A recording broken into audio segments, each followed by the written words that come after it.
So can you tell me about what adaptive sports you do? I play wheelchair basketball. I also hand cycle. I've played sled hockey for many years, but I've kind of let that go a little bit. But I have played for multiple years in sled hockey also. Great. What are some negative experiences you've had with volunteers? Some of the negative ones that they do with me is sometimes it's too much help. You know, going to a gym, it's nice to help carry equipment and stuff like that, but I've had volunteers want to come and push me up the ramp to the gym.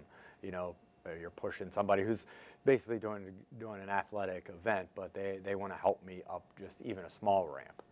You know, that's a little too much touching without asking. You know, I'll ask if I need that type of help. Do you have any other examples? I'd have to say other examples would be when it comes to falling, how volunteers can be helpful in that way.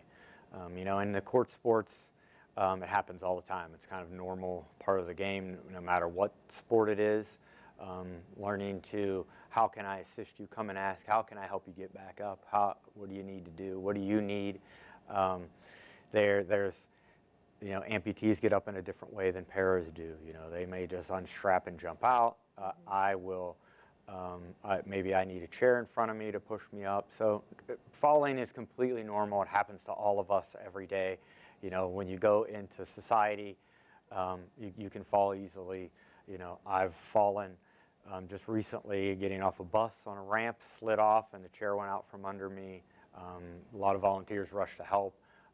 One way they can help is, again, ask, what can I do to help you? Most want to just grab you and kind of sling you in there, fireman style. You know, they want to get you into the chair, and because they're worried about you. But it happens in life to all of us.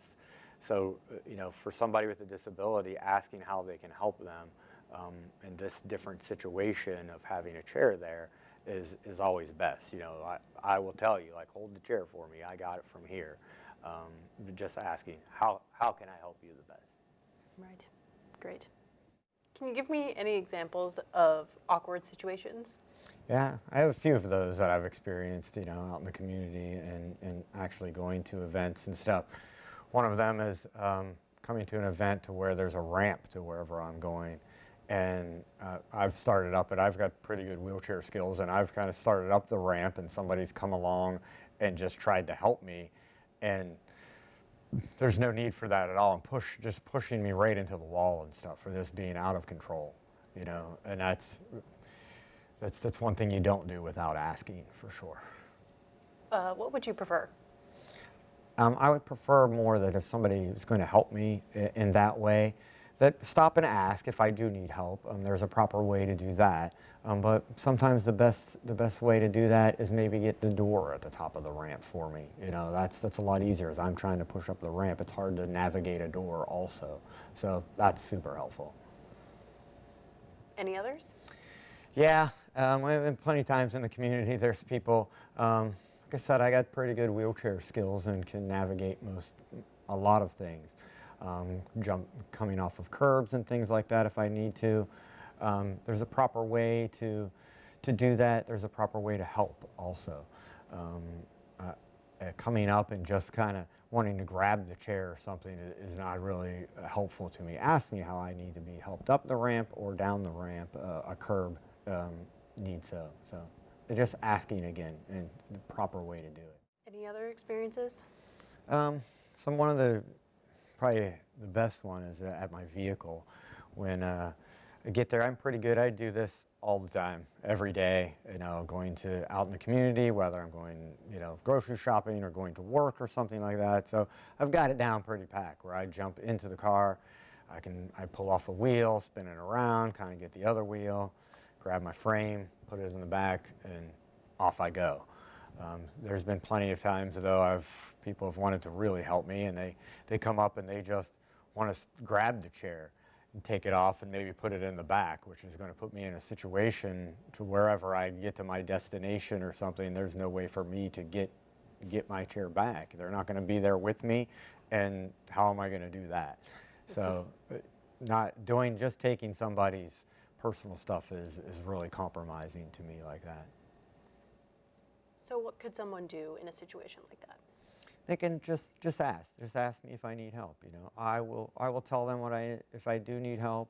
But most of the time, I just tell them like, I got the system down. I do it all the time. I'm gonna get it in here super fast before we even that your help would be is not as helpful. I have it exactly set up the way I want to do it. So, but it's always great that somebody. It's one good thing about society sometimes. There's kind people out there and they want to be helpful with somebody with a disability. What are some times at an event that a volunteer would be helpful? Mostly it's with our equipment. You know, getting in and out of the vehicle is pretty tough. You're trying to navigate not only a basketball chair, I can speak to that since as a basketball player, getting that in and out of the car. Sometimes I have other bags with me that might have our basketballs in it. So getting that out and just kind of asking how they can put it together or how they could stack it. And helping me push it into there. Sometimes there's a ramp that goes into the gym and I might need help navigating the chair up that. You know, not helping me per se with physically getting there, but helping me get my equipment in is the best thing a volunteer can do.